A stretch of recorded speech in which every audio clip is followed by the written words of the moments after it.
Shooter at Arapahoe High School walked into the school, shot a classmate, then killed himself.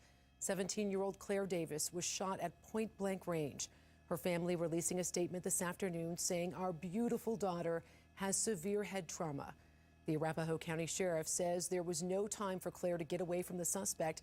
She was an innocent victim of an evil act of violence. Live pictures for you right now from Arapahoe High School. Crime tape still up outside more than 24 hours after those first shots rang out. New at 5, Claire Davis is in critical condition at Littleton Adventist Hospital. Today at Arapahoe High School, flowers placed there in her honor as the high school senior fights for her life. Friends and family holding a vigil for Claire tonight. 7 News reporter Molly Hendrickson is there live at Arapahoe Park, where people are just beginning to gather. Teresa, there has been an outpouring of support for this young lady. People just starting to show up here for this vigil. A couple hundred people, if not more, expected here tonight. People have been tweeting throughout the day prayers for Claire. I spoke with Claire's dad just a short time ago. He said she's not doing well, but he says he is grateful for the community's support. With this scene not far in their past, Arapahoe High School students are now trying to make sense of something so senseless. I don't know why bad things happen to good people. I wish I knew the answer to that. Claire Davis, seen in this Facebook photo, was shot when fellow classmate Carl Pearson came into the school hellbent on revenge. It's still unclear how she ended up in his path. I've heard that she tried to stop him from shooting our teacher, but then again, I've heard that she was just there and he shot her. I don't know. We don't know anything. Outside Arapahoe High School, student Chris Davis is collecting money for Claire. We've gotten a really positive response from everybody at our school. We've got a couple $100 already. He says helping her is helping him too. We're just trying to help her out. We know what they're going through. Yesterday wasn't fun for us. Today isn't fun for us. Just trying to help them get through it as much as, and it's helping us get through it too. To friends, Claire is simply a sweetheart. Facebook photos show a bubbly 17-year-old smiling beside her horse.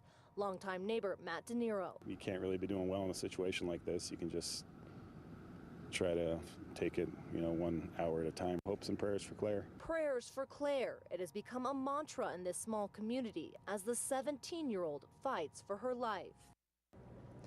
And back here live at the vigil where students are beginning to gather for their classmate Claire Davis, polling for her and really hoping that she pulls through this. They say that they wanted to come together to show their support. They are a tight-knit group here, and that's why they're gathering here tonight. As one student put it earlier, we did not only earn the title of warriors today, but we defined what a warrior truly is. Reporting live in Arapahoe County, Molly Hendrickson, 7 News. And Claire's family releasing a statement today read by Arapahoe County Sheriff Grayson Robinson earlier. Here's what they had to say about their daughter.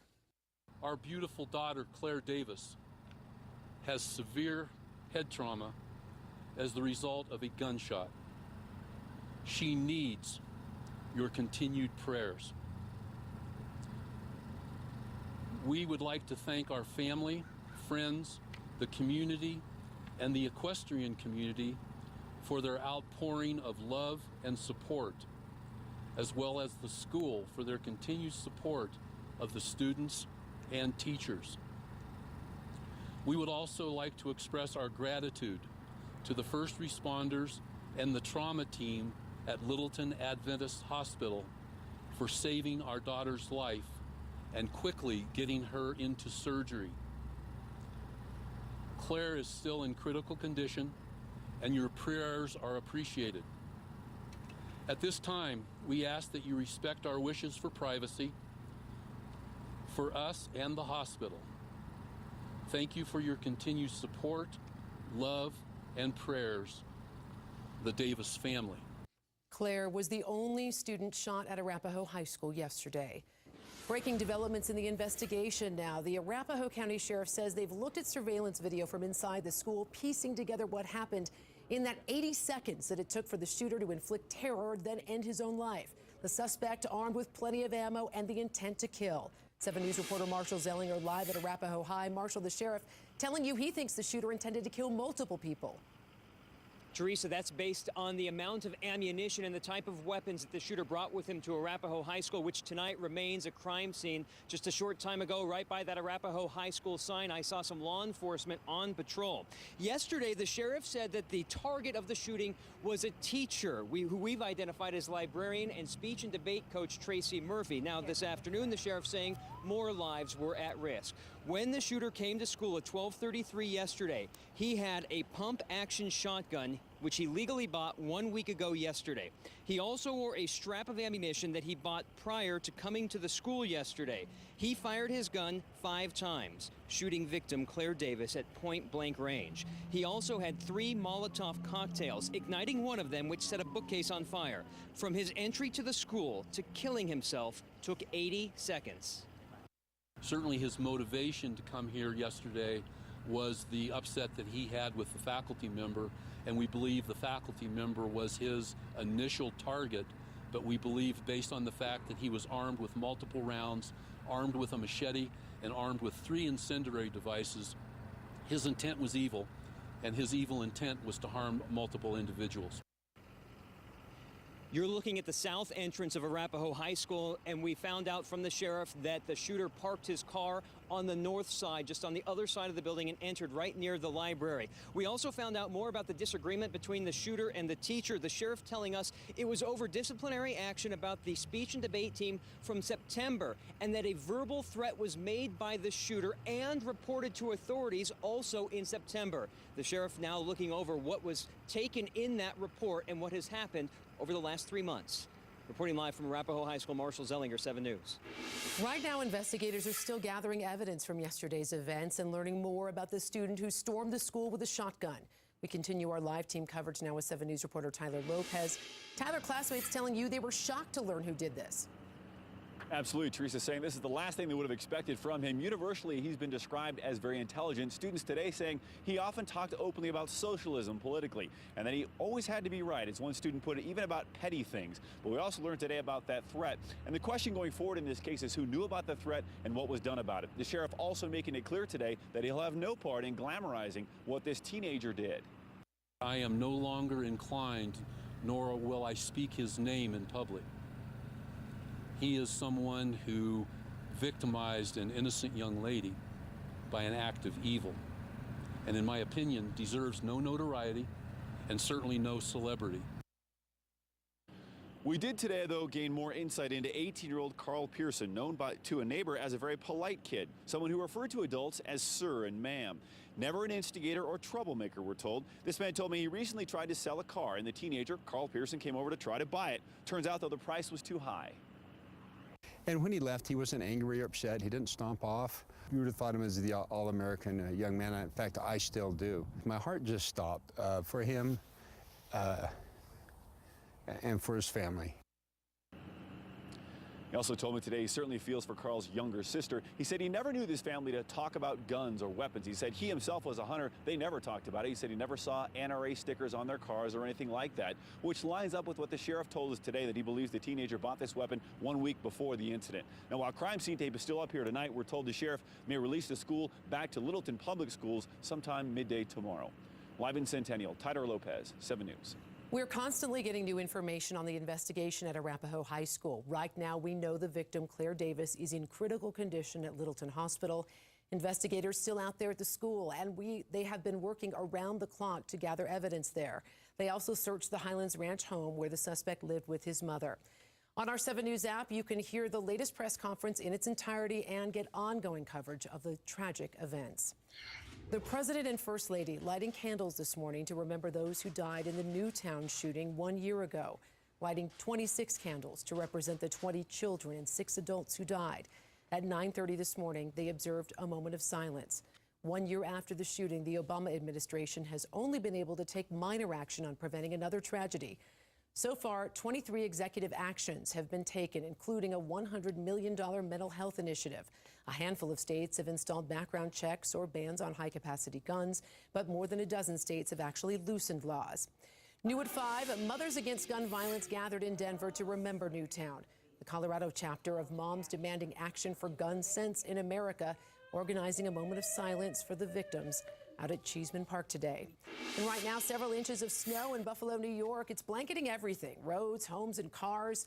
And this snow is expected to stick around through Tuesday. The storm moving east across the Midwest. Ice and snow all over the roads around Springfield, Missouri. Signs flashing ahead of bridges, warning of that ice out there. Crews treating the prime areas that freeze first. Utility companies watching those power lines and carefully measuring the ice buildup. But to our weather now. Meteorologist Matt Makins is here. Matt, the East Coast getting pounded, but we are a little bit cool and a little bit warmer weather on the way. It certainly will be. Tomorrow, Monday and Tuesday look very warm because of this system. It's really going to trap the moisture and the cold air with it. Snow from Buffalo, New York to New York City, all the way down to the south into the Gulf of Mexico is a line of rain. This is a slow moving system with major impacts to travel over the next several days. Here in Colorado, however, mostly clear skies right now. We'll be tracking a wind here this afternoon and for tonight. It's 41 degrees right now in Boulder, 31 in Denver. It's warmer in Boulder because of a breeze that's been developing. A mountain wave is moving into the state tonight, and that means some stronger winds. All right, up against those foothills. Right now, the wind isn't too bad, only 3 miles an hour in Boulder. I'll show you how this mountain wave will impact a major warm-up in your 7-day planner before that late-week cold spell still looks to be somewhat on track. More steps in Colorado's recovery following September's devastating floods. Today in Evans, several groups joining forces at the Sam's Club in Evans to help flood victims. It started at 10 this morning, just wrapped up a few minutes ago at 5.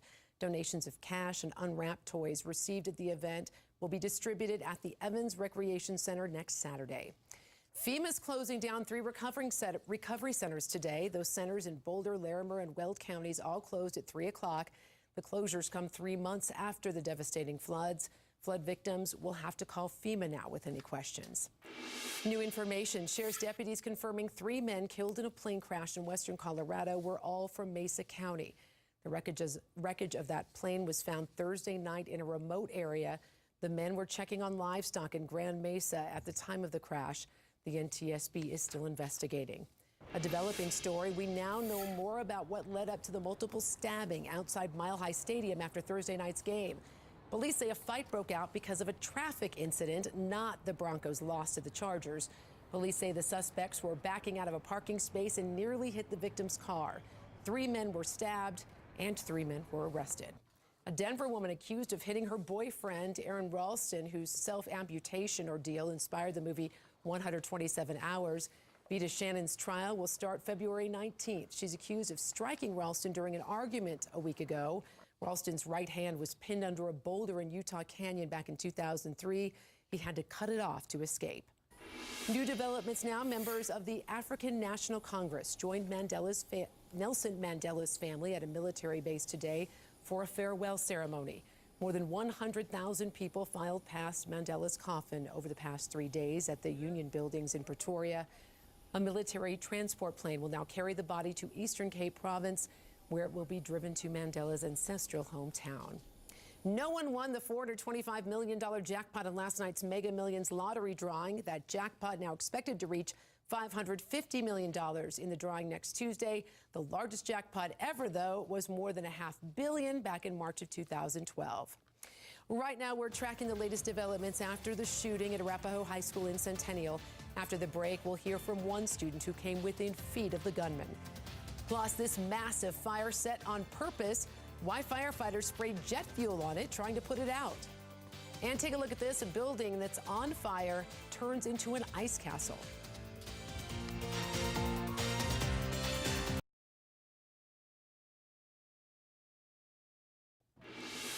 Live pictures right now, a candlelight vigil at Arapahoe Park in Centennial. You can see it is growing even since the top of the newscast as hundreds come out to remember Claire Davis's fight for her life right now after being shot at Arapahoe High School. The victim identified as Claire Davis by her classmates, a senior at the high school. Her father telling 7 News she's not doing well, but they are asking, the family asking tonight that you all keep her in your prayers. She is in critical condition right now at Littleton Adventist Hospital, and you can see there that candlelight vigil growing at Arapahoe Park. We will continue to bring you more from there and keep you updated on Claire's condition. Only on 7 News, one student coming within just a few feet of the Arapahoe High School gunman as he was searching for the target. Call 7 investigator Kelly Raybon has his chilling account of coming face to face with the shooter and tells us what the suspect asked him. I heard the 3 shots, and then he came into the library. And that's, you know, the first shot, I thought it was just something dropping, you know, something really heavy. And I knew it was in the hallway, but the second 2, I was like, that's a shotgun for sure. I knew it was a shotgun too. Max Monet is an Arapahoe High School senior, studying in the library during his 5th period class when he heard the gunfire. I was walking towards the door, like, because I wanted to see what happened. And he was wearing a, you know, ball cap, and I think he had boots on, jeans, and a dark shirt. And he just started yelling, "Where's Murphy?" Right as he walked in, I just bolted. I didn't really look at his face or anything. You saw the gun? Yeah. I knew it was a shotgun, too, just by the sound and the looks of it, too. I was probably 25, 30 feet away. When you saw him and you heard him, it seemed like he was on a mission. Right. Yeah, when he busted through the doors, shotgun loaded, yelling, it looked like he was going for Mr. Murphy specifically. We asked Max to draw us a map of where he ran. The shooter just ripped through the door, started yelling, "Where's Murphy?" So we ran through the classroom and out through the entrance of the classroom into the hallway. And on my way there's a girl on the ground, and I'm pretty sure she was bleeding out of her stomach. She was on her hands and knees. There's blood all over the tile. And the hallway around her, there's giant cloud of smoke. Smelled like gunpowder. When I was running out of the west entrance, I could see that the people in the gym were just kind of all just standing around, like they heard the gunshots, but they didn't know really what happened. So I started yelling at all them too. I was like, "Get out, there's a gun, you know, there's a shooter, get out, run." Initially, he didn't know who the shooter was, but soon Max learned it was 18-year-old Carl Pearson, a fellow classmate who Max says had a combative personality. He was just always the type that wanted to be right. He'd always argue with the teacher about scholastic things. You know, whatever we were talking about, he always had something to say, wanted to be right. Never wanted anyone to tell him he was wrong. Definitely I've noticed that in the classes that I was in with him. He's kind of an odd guy. I mean, he wore communist shirts, you know, the whole Russian sickle with the hammer type deal. He'd wear that all the time. He spoke intelligently. You know, he's a smart guy. I think he did pretty well in school, but... Max says he's thankful to have made it out alive, but will never forget the terror he saw. So what are the questions you still have? Why he shot the girl. Definitely, that's my number one. You know, students get mad at teachers all the time, but I just don't get why he would shoot a girl just doing her own thing in the hallway. That makes no sense to me. I'm Call 7 investigator Kelly Raybon. Max also told us that they have practiced active shooter situations many times in school, but that no amount of training could have prepared him for what he experienced yesterday. Okay. Coming up within the next 45 minutes, we'll continue our team coverage on the shooting at Arapahoe High School in Centennial. We have several crews out in the field right now gathering new information on the investigation, and we will check back with them. New at 5, take a look at these flames. This was part of a training in Washington State in October. The tape's just being released. It's a simulation of an aircraft wreck. But when the fire grows too big, firefighters try to spray it with water. They end up spraying it with jet fuel. When the firefighters put water on a fire that had been deliberately developed for training, the fire got bigger instead of getting smaller. Somehow that jet fuel got into the firefighters' water lines. 2 firefighters suffered burns. Tracking a warmer change moving into the rest of this weekend and the next several days, and that change is going to be a mountain wave or stronger winds coming over the high country. By Boulder at about 10 o'clock tonight, wind speeds 20, 30 miles an hour possible. Notice the colorized areas do increase a bit towards early tomorrow morning, and then we'll start to quiet down throughout the day tomorrow. Now, as a mountain wave or strong winds aloft move over the mountains, on one side they trap some light snow. That'd be to the west of the Continental Divide, but on our side here in the cities, that wind is forced down the mountains, which warms them up and speeds them up at the same time. So a warmer, drier wind moving in. That's why the Denver hourly planner for this evening warms up a little bit. We'll fall down to about 29, 30-ish by 7 o'clock. And then as those stronger winds develop just west of us, our temperatures will bounce up by a few degrees. Ultimately, overnight, we're finally going to settle around 25 by tomorrow morning when things ultimately calm down. It'll be 19 in Greeley, 20 in Fort Collins, warmer, though, in Boulder, where the stronger winds will be. 29 there overnight. And again, the snow stays trapped on the other side of the divide. See these blue areas? For us, we'll see some mountain wave clouds moving through, but overall, dry down here in the eastern plains. To show you that is the state version of the futurecast. Just the cloud cover for the northeastern plains. The snow stays in the high country all the way through 7 a.m., at which point the mountains begin to clear off with lows down close to 0 in many areas, including Eagle at 1 degree, 4 in Steamboat. On the plains, mostly teens and 20s. Throughout your day tomorrow, those morning clouds disappear. We'll have great sunshine into the afternoon, maybe a few high clouds, but that'll be about it. And the wind will subside tomorrow afternoon as well. It's going to warm us up, though. 57 in Burlington, 53 in Denver, in the high country, 30s mostly. The cool spot tomorrow, Gunnison at 19. For just the front range, Fort Collins back to 50. Boulder 52, Littleton Parker also at 52. 56 though in Brighton, so there's going to be some very warm pockets. Thornton will be back up to 57, 52 in Littleton, 51 in Golden. Evergreen will stay in the 40s for one more day, but warmer weather does return starting Monday. Monday, Tuesday, Wednesday, upper 50s, a breeze Tuesday and Wednesday, a few clouds here and there, but overall sunshine. Starting Thursday, going into Friday and Saturday, a cold front does arrive, and we're certainly going to cool down. At this time, it really does not look to be nearly as strong a cold push as what we had a couple weeks ago, and it could last a few days and occasionally bring us a little bit of snow, but it doesn't look to be the major hit that we had, what was it, about 10 days ago or so. The record cold for a few days. Doesn't look to be nearly that intense, but it's certainly going to mess with travel from Denver going all the way to the east, leading up to Christmas. Could be another messy travel weekend next weekend like they're doing. Something to watch, right? Something just for us to keep an eye on, Matt. Thank you so much. A lot more to come on 7 News at 5. A rock slide destroys a home, killing the couple inside. What geologists say triggered it. Plus, some unwanted visitors just trying to cool off in the backyard. The frantic 911 call from the homeowner.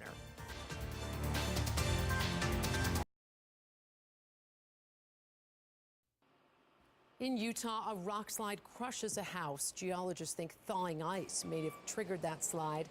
Around 5 o'clock Thursday, a group of boulders came tumbling down the mountainside, crashing into the house. The couple who lived there later found dead. They were very friendly. He was always working out in the yard.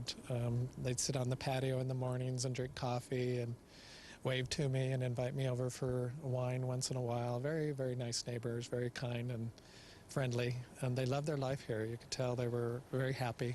Rock slides are common in that area, but locals say this is the first time anyone has died as a result. A crystal clear day in Florida, many taking in the sunshine, including these two black bears. This sight giving a Florida woman the shock of her life right outside her back door.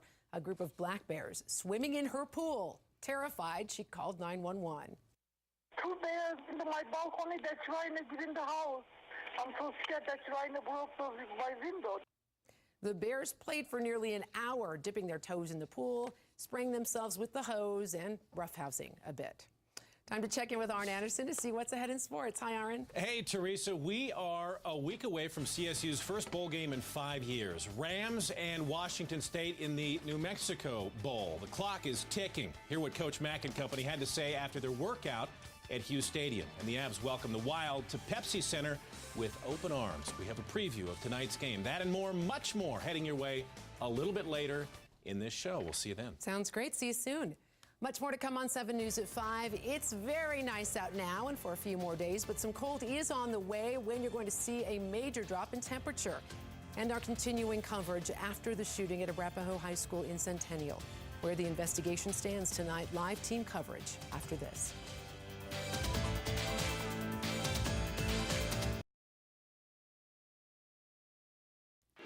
Right now we have team coverage. One student in critical condition after a shooting at Arapahoe High School. Today, forensic and crime scene investigators are still on campus gathering evidence as a memorial grows outside the school.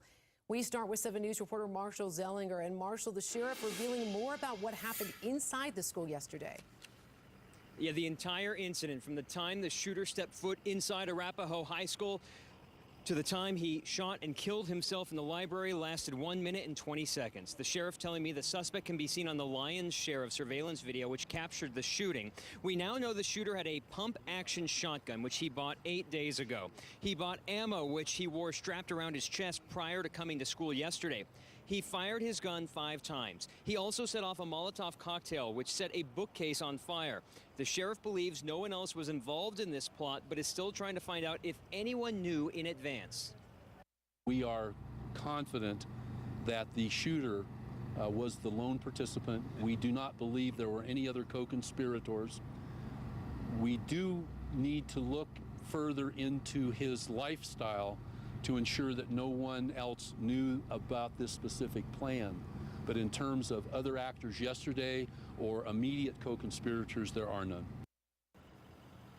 Arapahoe High School remains a crime scene tonight and likely through tomorrow. We have confirmed the shooter received some sort of discipline in September dealing with the speech and debate team. That led to a verbal threat also in September against the speech and debate coach, who is also the librarian who is believed to be the target of yesterday's shooting. The sheriff saying that that verbal threat was reported. He's looking into what happened after it was reported, which was 3 months ago. Reporting live at Arapahoe High School, Marshall Zellinger, 7 News. The 17-year-old shot at Arapahoe High yesterday is fighting for her life tonight. Claire Davis still in critical condition after police say Carl Pearson shot her at point-blank range. Her father telling 7 News this afternoon that she's not doing well, but he is grateful for the community support. Outside Arapahoe High School, classmates are collecting money for the victim's family, and they say Davis is a well-liked student who was nice to everyone. We're just trying to help her out. We know what they're going through. Yesterday wasn't fun for us. Today isn't fun for us. Just trying to help them get through it as much as, and it's helping us get through it too. And students are holding a vigil right now at Arapahoe Park for their classmate Claire. It just got underway about 30 minutes ago. Right now, we're continuing our team coverage with 7 News reporter Tyler Lopez. Tyler, more reaction from people who knew the shooter.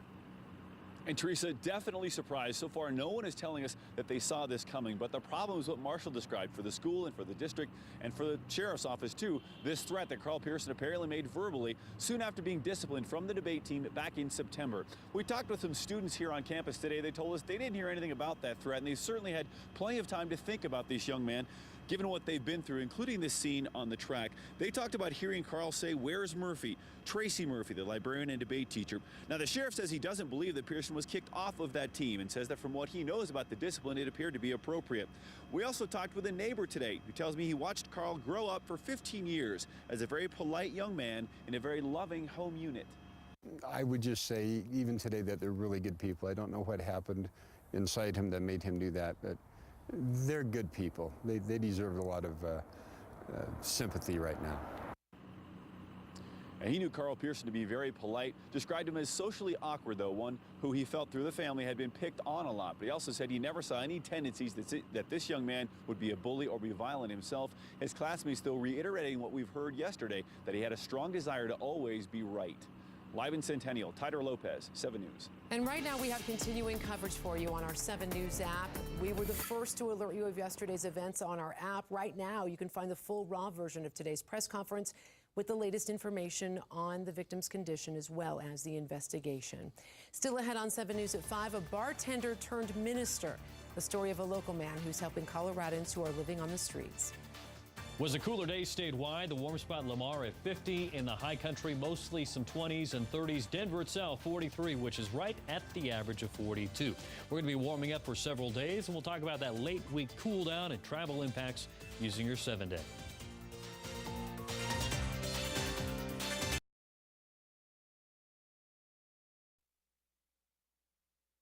A bartender turned minister is reaching out to those living on the streets of Denver. Mitch Jelniker found this 7 Everyday hero tending to those often forgotten in Denver's Civic Center Park. God bless you, hon. Thank you. You know our story, right? Every day at noon? Straight up, we're here every single day. So if your travels take you by here, come by and see us. You want some water, too? In the shadow of our state capitol, as hundreds drive by, a ministry takes time to lift up the less fortunate. This is After Hours Denver. It's a concept out of the United Methodist Church. It's an alternative ministry that goes to the people. They meet in area bars to have casual conversations about God, love, and hope. And every day at noon, they're here at Denver's Civic Center Park, passing out everything but judgment. So we're going to have food, coats, backpacks, sleeping bags, all kinds of awesome stuff. So it'll be really cool. Thanks for being here, guys. The Reverend Jerry Herships leads After Hours Denver. Before becoming ordained, he was an entertainer, a comedy writer, and a bartender. So he laughed when his pastor suggested the ministry. And to his credit, he said, maybe you're just the right guy. Maybe we need some folks that are just human and regular, and we'll admit that they're a train wreck most days. Jerry is the most wonderful, giving man for a recovering comedian. People like Jerry, we need more of them, you know, everyday heroes. Because, see, he's dedicated his life to making a difference in the life of those that's less fortunate. While the After Hours effort is faith-based, Jerry has attracted volunteers from all walks of life because, he says, everyone understands hunger. We've got people in our group that are agnostic, that are like, you know, I'm not real sure where I stand still on God, but I know I want to help people. They've helped me get back on my feet working again. And they just helped me with a pair of boots so I can go out there and shovel snow and make some extra money. It's something to keep people out of trouble. So, you know, we appreciate Jerry and the churches that do help out here immensely. Tell me the name again? Ted. Ted? God bless you, Ted. Reminder how much God loves you. Jerry Herships has helped turn an idea into a movement involving a wide range of volunteers who provide 500 meals every week. We feel great. They feel great. People get a little bit of food. People are treated with dignity on both sides. You know, that's not a bad day's work. You know what I mean? That's pretty good. You could do worse than that. We have a little something for Jerry. Okay. Since you take the time, you organize all these good people to help so many others, 7 News wanted to honor you as a 7 Everyday Hero. Wow. How about that? And if you'd like to learn more about After Hours Denver, go to thedenverchannel.com and click on Everyday Hero. Look at this. In New Hampshire, firefighters battled freezing conditions to put out a fire at a historic theater. The water, though, used to douse those flames turned into ice. You can see the icicles forming on the wires and on the building itself. Crews eventually were able to put out that fire. Just an Arctic blast going through the Northeast right now, Matt. Saw that same thing in Chicago last year. Yeah. Dramatic skyscraper was covered with ice. Here we have a warming wind. It's going to warm us up to nearly 60 over the next couple of days. The wind will hit the foothills just west of Denver, close to Boulder the hardest overnight, but it is going to warm us up. We'll see how much in the 7 day.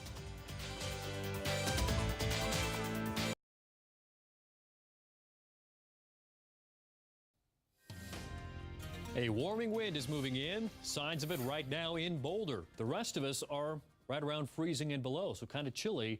But you get to Boulder, still 39 degrees. Look at their hourly planner, kind of dancing around 36 to 37 degrees all the way through 10 o'clock. Meanwhile, Denver and other suburbs will be down below freezing throughout that same time period. The difference is a stronger wind in Boulder County, and that wind is going to keep some of us warmer tonight and also provide some mountain wave clouds over the next few hours. Towards 2, 3 a.m., you're seeing a bright white area scoot across the Front Range. Those are some mountain wave clouds. By 7 a.m., they'll begin to clear on out, but it is a sign of a warming wind. Boulder will be the warm spot tonight at 29. The rest of us in middle to lower 20s, down to 21 in Castle Rock, 19 in Greeley, and 20 in Fort Collins. Some of us will have that sky clear off in time to check out the Geminid meteor shower again for tomorrow morning. It's been going on the last couple of nights. Best time is after 4 a.m. to check that out. Look in any direction, you'll be able to see some of those fairly easily. Futurecast tonight, there's going to be some snow trapped on the other side of the divide from the city. So on the western side of the Continental Divide, it's going to be very light snow, nothing very heavy at all. By 7 a.m., the clouds kind of passing over the eastern plains where temperatures will be in the teens and 20s, single digits to maybe about 10 throughout most of the mountains. The warm spot in the high country will be Salida at 18, cold spot Alamosa at 10 below tonight. Futurecast throughout the day tomorrow, the sky clears off, the wind will subside in the foothills. It's really going to be a beautiful afternoon for you. Great sunshine, pretty much statewide, and quiet weather will return for several days. Right around freezing mark in the high country for tomorrow, Glenwood Springs, Eagle both at 32, Steamboat 28, 31 in Frisco, 35 in Leadville, Gunnison the cool one at 19. Check out the plains. We're back into the 50s. The Front Range, 50 for Fort Collins, 56 in Brighton, 54 in Aurora. We have 30s throughout the foothill and mountain locations, however. But the warming trend is starting, and literally right about now in Boulder. It will spread out for the rest of us the next couple of days. By Tuesday to Wednesday, upper 50s with a breeze. Thursday, Friday, Saturday, some light snow chances return as our temperatures drop. Not a dramatic change, fairly typical for the time of year. Early mornings around 10, afternoons in the 20s, it looks like, in about a week. Well, we're just going to savor the first start of the week. It's going to be beautiful. Nice. Yeah, it'll be beautiful. All right, Aaron's here. Avs tonight. Are they wild about this matchup? Oh, well done. Pretty wild about it? Well played, yes. This is just what the doctor ordered. The third time's the charm. Enough with the cliche as Avs are hitting their stride. I can't stop, Teresa. We're home for the Wild. The Avs are. We're going to hear from Patrick Waugh about why tonight's game is so very important. And football in the snow. Army-Navy battled through the elements. We'll tell you who won the bragging rights. That's straight ahead in sports.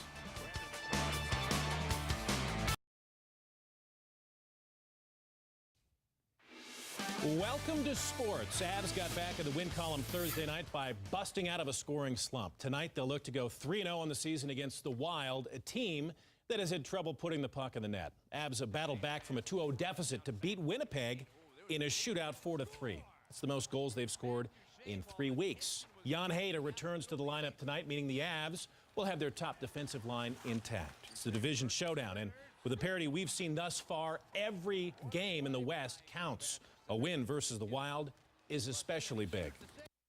You're looking at the standing, and you're always like, wow, I mean, it's another very important game tonight. I mean, both teams are pretty close, and the one who wins tonight move up, the one goes down, and then you're out of the playoff picture just clicking fingers like this. I mean, it's pretty amazing. We can't afford many hiccups this year. So obviously we had lost 3 or 4 coming into Winnipeg, and we had a good win there, and I want to build on that tonight.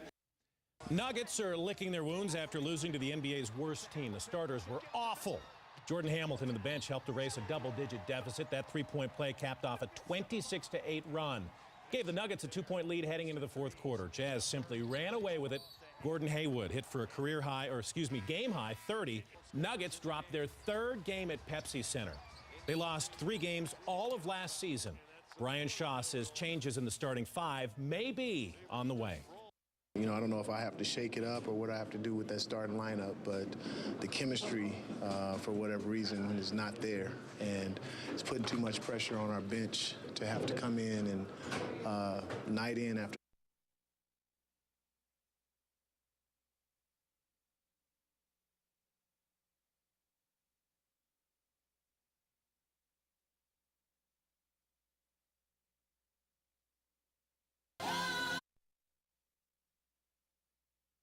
Tonight at 10, we have new details into the investigation surrounding the shooting at Arapahoe High School yesterday. Right now, you can find the full version of today's press conference with the latest information on Claire Davis's condition, the only victim in that shooting, as well as the investigation. Much more for you at 10. All right, Matt, last look at the weather. The rest of the weekend warming up a bit. Today was only 43. We'll be adding 10 for tomorrow.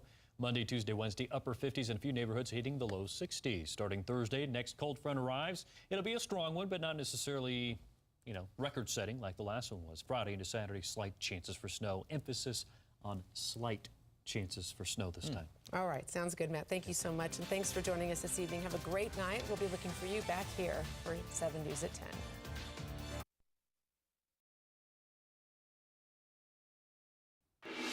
Right now, this 17-year-old girl is fighting for her life. Arapahoe High School student Claire Davis was in the wrong place at the wrong time. Her friends and even people who didn't know her all praying for her tonight. She was the nicest girl I've ever met, such a sweetheart, and she doesn't deserve this at all. And I know that Claire Davis is a young woman of principle. She's a young woman of purpose. She is an innocent young lady, and she was an innocent victim. Hundreds of friends, families, people from all over the community came together at a park near Arapahoe High School. They're hoping 17-year-old Claire Davis can survive Friday's assault after a student walked into their school with a shotgun. 7 News reporter Tyler Lopez is live at Littleton Adventist Hospital, where the teenager is in critical condition. And Teresa, the word from her family tonight is that Claire Davis is not doing very well. A friend says the concern is swelling around her brain, but perhaps she, or at the very least her family, can take something from what we saw happening earlier tonight, an impressive show of strength. Our beautiful daughter, Claire Davis, has severe head trauma. The candles burn bright this Saturday for Claire Esther Davis, a 17-year-old senior at Arapahoe High School. I'm just out here to support my school and my fellow warriors, because we all just need to come together. And like the students said when we were in the circle, that this event won't define us. It just will make us stronger. Claire is still in critical condition, and your prayers are appreciated. Tonight, a chance to grieve together, also appreciated. I just think it's amazing, the outreach of hearts. It's just not from our school. We got kids from Heritage. There's so many people here, and I think it's amazing because we all wish her well and hope she's doing good. She needs your continued prayers. I think that this has just shaken up our school, because now the cliques aren't gone. We'll come together and be a stronger school. An estimated 500 people at that vigil. Now, the Sheriff Grayson Robinson says they've been able to look at surveillance tape from inside the school. It appears there was no interaction between Claire and the shooter. He says she appeared to be a totally innocent and random victim. Live at the hospital tonight, Tyler Lopez, 7 News. Also right now, an outpouring of support on Twitter. Classmates, friends, many people who didn't even know Claire, have never met her before, are sending their thoughts and prayers with the hashtag #PrayForClaire. When we checked within the last hour, there were more tweets than we could even count, all sending love and support to Claire and her family. New at 10, the search is over at the shooter's Highlands Ranch home. Investigators no longer on scene. A warning notice now replaces the front door. 7 News reporter Marshall Zellinger is at the main crime scene at Arapahoe High School. Marshall, still police tape up around that area. And that's because the school will remain a crime scene for at least one more night, though we're told the district may get control of the school sometime tomorrow. We now know all of the weapons and devices that the shooter took with him inside the school, and based on the amount of ammo he had, the sheriff believes more lives were at risk than just the speech and debate coach targeted in the shooting that lasted 80 seconds. And we believe the faculty member was his initial target, but we believe, based on the fact that he was armed with multiple rounds, armed with a machete, and armed with 3 incendiary devices, his intent was evil, and his evil intent was to harm multiple individuals. Sheriff Grayson Robinson revealing new information about the shooter's ammo and weaponry. He used a pump-action shotgun, which he legally bought 8 days ago. He also had multiple rounds of ammo strapped across his body, which he bought just before entering the school on Friday. After reviewing school surveillance video, investigators now know the incident lasted 1 minute and 20 seconds. We do need to look further into his lifestyle to ensure that no one else knew about this specific plan. Investigators searched 3 locations, including the shooter's Highlands Ranch home. Tonight, the door boarded up. We're also learning more about motive. Tracy Murphy, the speech and debate coach and librarian, believed to be the target. The sheriff revealing the shooter made a threat in September after disciplinary action involving the debate team. It was a verbal threat made to a variety of students that were in one group that heard it. Tonight, I confirmed that threat was reported to authorities in September. Investigators now trying to find out how it was handled. They're also looking into the shooter's school attendance and demeanor over the last few weeks. Reporting live outside Arapahoe High School, Marshall Zellinger, 7 News. Meantime, flowers are being placed in a fence outside Arapahoe High School in Claire Davis's honor tonight. And Claire's father telling 7 News that he's so grateful for the community's support. 7 News reporter Molly Hendrickson spoke with Claire's friends today. With this scene not far in their past, Arapahoe High School students are now trying to make sense of something so senseless. I don't know why bad things happen to good people. I wish I knew the answer to that. Claire Davis, seen in this Facebook photo, was shot when fellow classmate Carl Pearson came into the school hellbent on revenge. It's still unclear how she ended up in his path. I've heard that she tried to stop him from shooting our teacher, but then again, I've heard that she was just there and he shot her. I don't know. We don't know anything. Outside Arapahoe High School, student Chris Davis is collecting money for Claire. We've gotten a really positive response from everybody at our school. We've got a couple $100 already. He says helping her is helping him too. We're just trying to help her out. We know what they're going through. Yesterday wasn't fun for us. Today isn't fun for us. Just trying to help them get through it and it's helping us get through it too. To friends, Claire is simply a sweetheart. Facebook photos show a bubbly 17-year-old smiling beside her horse. Longtime neighbor Matt De Niro. You can't really be doing well in a situation like this. You can just try to take it, 1 hour at a time. Hopes and prayers for Claire. Prayers for Claire. It has become a mantra in this small community as the 17-year-old fights for her life. Molly Hendrickson, 7 News. And students say it will be hard to walk the halls and the library again after what happened, but the Warriors of Arapahoe High also say they are not only earning the title of Warriors, they also defined what a warrior truly is. Here's where things stand tonight in the Arapahoe High School shooting investigation. The only victim, Claire Davis, remains in critical condition at Littleton Hospital. Investigators still out on scene at the school, working around the clock to gather evidence. And they also searched the Highlands Ranch home where the suspect lived with his mother. On our 7 News app, you can hear the most recent press conference in its entirety and get ongoing coverage as we learn more. New tonight, this is never-before-seen video of a deadly fire that killed 19 firefighters. The Granite Mountain hotshots working together for the last time as the Yarnell Hill fire crept closer and closer. This video from a firefighter's helmet camera who was not with the hotshots, but it captured the final radio transmissions in the moments before the men were overcome by the fire.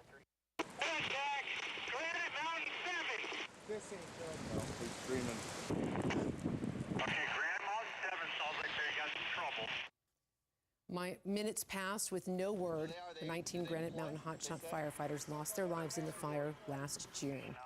The President and First Lady lighting candles this morning to remember those who died in the Newtown shooting 1 year ago, lighting 26 candles to represent the 20 children and 6 adults who died at 9:30 this morning. They observed a moment of silence at 9:30, 1 year after the shooting. And the Obama administration has taken some action to prevent another tragedy. 23 executive actions have been taken, including a $100 million mental health initiative. A handful of states have installed background checks or bans on high-capacity guns. More than a dozen states have actually loosened laws. Mothers Against Gun Violence gathered in Denver to remember Newtown. The Colorado chapter held a moment of silence for the victims at Cheeseman Park today. Right now, a winter blast is hitting the Northeast, a huge swath of the country bracing for snow and ice, a weather system dumping anywhere from a few inches to a few feet. So far, about 1,000 flights have been canceled across the country. There were massive pileups as well today, this one in Michigan, 40 cars crashing, including 2 police vehicles, all blamed on snow and speed. Meantime, here it's been beautiful, and we might have even warmer temperatures. Meteorologist Matt Makins is here. Some of the warm-up is starting right now, Teresa. In the Denver area, just down to 28 degrees, still at freezing in Boulder, 30 in Fort Collins for the time of year. Normally, we are much colder than that for this time of night. Current wind speeds are going to start to pick up. They're kind of light right now, but colorized. Just outside of Boulder, stronger winds will pick up. Those winds will create some mountain wave clouds, which are starting to form right up against the Front Range right now.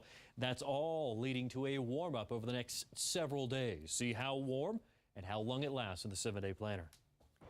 A developing story. We now know more about what led up to that multiple stabbing outside Mile High Stadium after Thursday night's game. Police say a fight broke out because of a traffic incident, not over the Broncos' loss to the Chargers. Police say the suspects were backing out of a parking space and nearly hit the victim's car. 3 men were stabbed and 3 were arrested. New developments from South Africa tonight. The final journey for Nelson Mandela to his native homeland. The country preparing to bury its first black president. Mandela has been lying in state for the past 3 days. His funeral will be held tomorrow in his childhood village. 5,000 people are expected to attend, including Prince Charles and the Reverend Jesse Jackson. Mandela will then be buried in a smaller private ceremony. No one won the $425 million jackpot in last night's Mega Millions lottery drawing. That jackpot now expected to reach $550 million in the drawing next Tuesday. The largest jackpot ever was more than $500 million in March of 2012. Coming up on SPX, the Avs were back on home ice, hoping to continue their winning ways against the Wild. Plus, a story of a remarkable boy teaching lessons in courage and perseverance while having the wrestle of his life. That's next on SPX.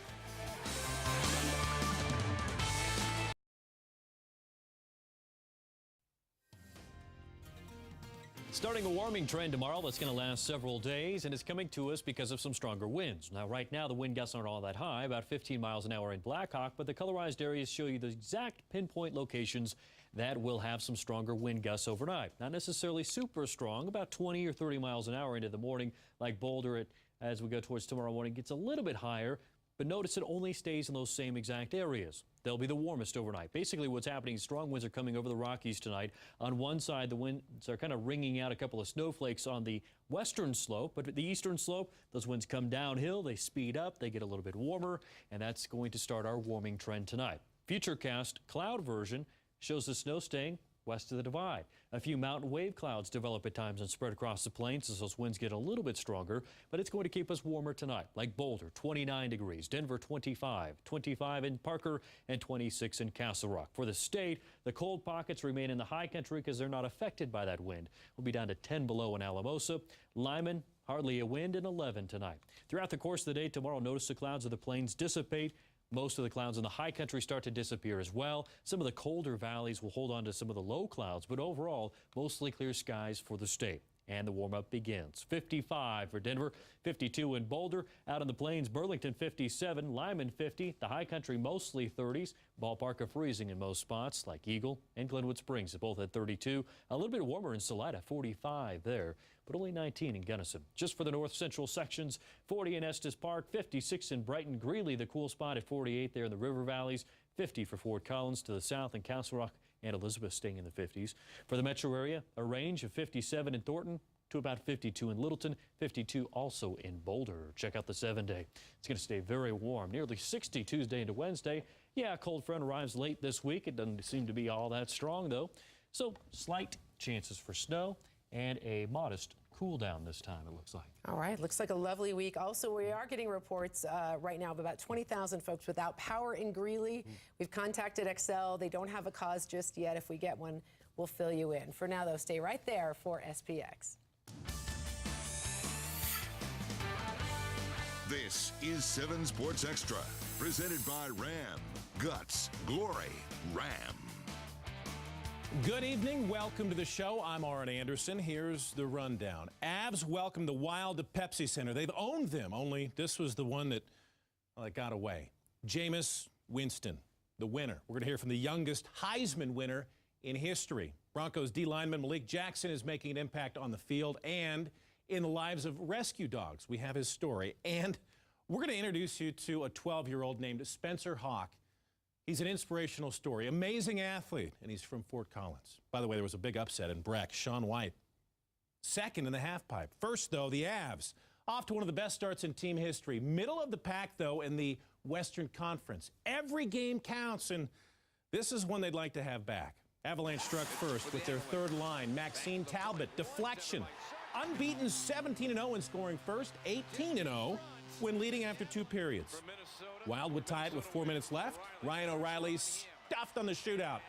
Minnesota a winner. Avs do, however, pick up a point. They host the Stars come Monday night. Tonight was the night. Heisman Trophy night. 6 finalists invited to New York. Why 6?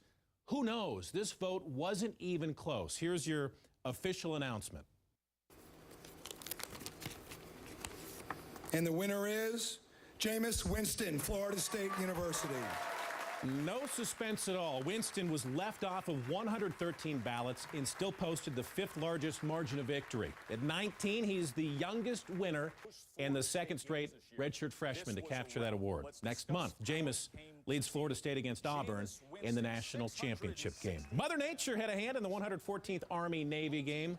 Look at that snow. Beautiful. Midshipmen had run off 11 straight in this long-running series. Speaking of running, check out Noah Copeland. He's going to find pay dirt. 10-zip Navy. Then it's the quarterback, Keenan Reynolds, who called his own number. This is the old keeper. 47 yards later, midshipmen were on their way. They've won now 12 straight over Army, the longest streak in the history of this rivalry. 1 week from today, CSU Rams meet Washington State in the New Mexico Bowl. The Green and Gold's first postseason appearance since 2008. Jim McElwain and company won 5 of their last 7. They're playing their best football at the end of the season. The computers like the Rams to win this game 35-28. CSU has been playing indoors, game planning Today they had a chance to work out at Hughes Stadium. Coach Mack called this a breath of fresh air. You know, I'm looking forward to getting outside, blue skies, that crisp Colorado weather, and have a good practice out at the stadium. That was good. I thought I had good energy. People are flying around. I mean, you're going to knock some rust off for the most part, but both teams, offense and defense, look good. We got some special teams in. It's exciting to be back. Mack Brown will make his last stand at the Alamo Bowl. The longtime Texas coach will resign after 16 seasons. The news ends a week's worth of nonstop speculation. Brown out. By the way, he's 10th on the all-time BCS coaching wins list. Broncos off for the weekend. No football. That's not to say Malik Jackson wasn't busy. He has a soft spot for rescue dogs. His CASA is their CASA. It's a story that aired originally this week on the John Fox Show. In case you missed it, here's another look. That was a big game. You know, that series kind of really made me sit back and, know I can really be out here doing this. It figures that Jacksonville was Malik Jackson's breakout game. With back-to-back-to-back tackles for loss, he was a one-man 3-and-out. I was just happy I could show the coach what I can do in that series, and turned out to be a good game for me, and just trying to keep it going. When Malik is not wreaking havoc on quarterbacks, you'll find him in the backyard. Gee, Mia, come on. With two of his biggest fans. These things are, I pride and joy. They're like my kids. They love you. They don't know the difference from a bad day and a good day. They just want to run up and play with you. It's loving, man. Somebody that doesn't judge you or nothing, so it's good. Buddies. Rescue buddies. General and Mia are pit bulls, a breed Jackson believes has gotten a bum rap. They're beautiful dogs, man. They might have, be a little feisty at times, but they're loyal. They're loving. They're good with kids. At least mine are. Once I got to college and kind of learned about how they're just killing them just because, there's a bad name. I just kind of want to save a few. So I got mine from a shelter and do what I can do just to try to, help the breed out, help as few as I can. But, I just hope people start really noticing they're great dogs, and, it's the people that are messing them up, not the dogs. So, you just got to give them some help. And he's given these two a good home. They're happy with the simple things in life, As long as it's warm in the house and, they can lay down somewhere, they're good. Kind of like you on a day off. Exactly. Just find somewhere nice to sit and look at the TV. A lot of TV. It's like me as well. Hey, nice work, Malik. We're headed to break, but don't go anywhere. We've got a great story, a lesson in courage from a local middle schooler. And Brian Shaw may be shaking things up. Stick around to find out what that means.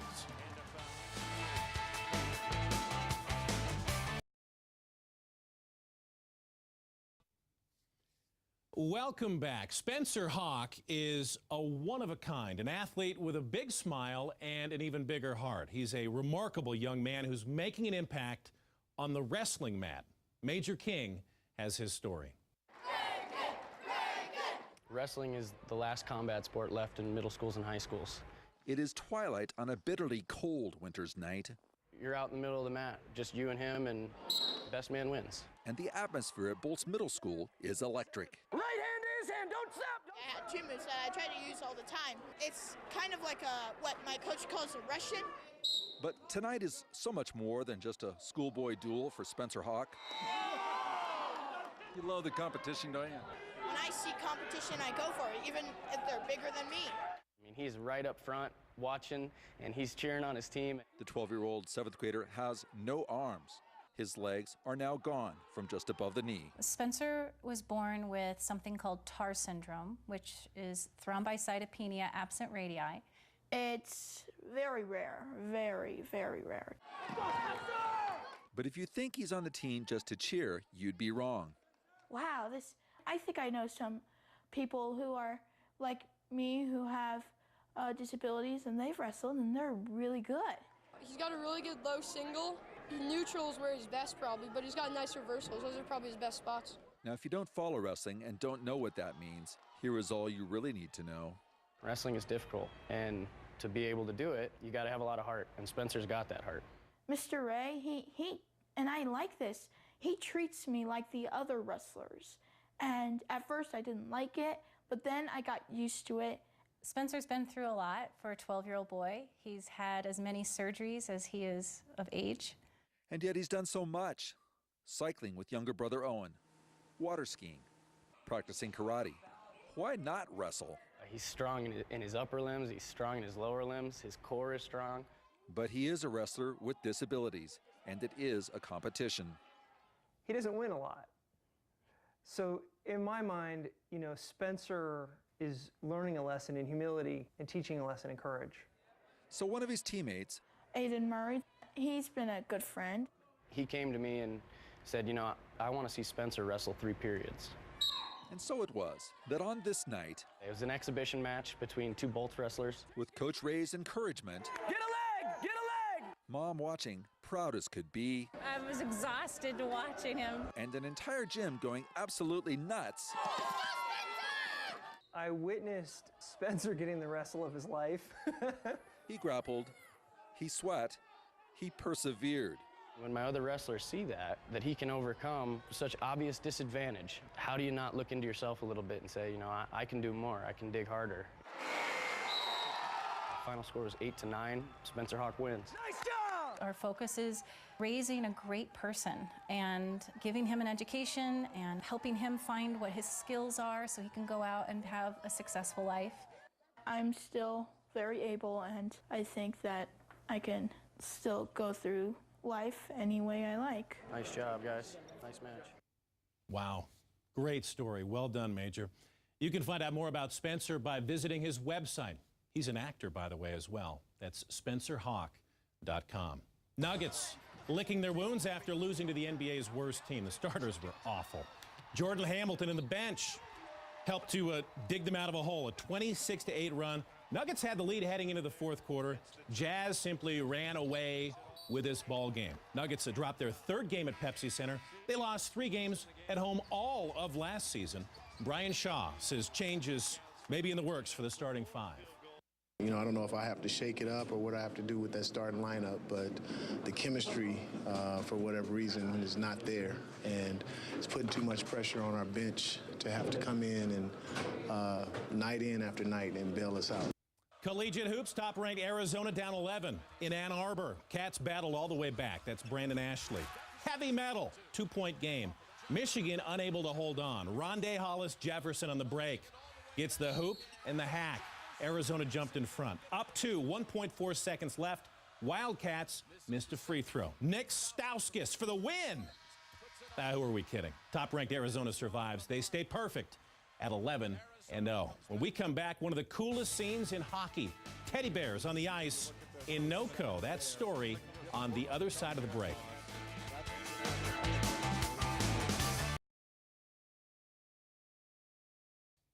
Shaun White and the Dew Tour hit Breckenridge. We've seen this a million times before. The 2-time Olympic champ dominating. Only today, White didn't close the deal. Whoops, crashed on his first run. Came up short in the finale. Greg Bretz, your winner. White will compete in tomorrow's slopestyle finale. Eagle fans erupted at the Bud. It was raining teddy bears after the team's first goal. Fans encouraged to toss them out. Oh, what a scene. The Bear Bounty collected and will be distributed to local charities. That's a huge bear. So disadvantaged children across northern Colorado will have stuffed animals for the holidays. Isn't that awesome? Yep. That's really I love cool. that. It's raining Not sure if that was in bears. your forecast, Mr. Makins, but Especially that the was giant very cool. bear. Especially the giant one.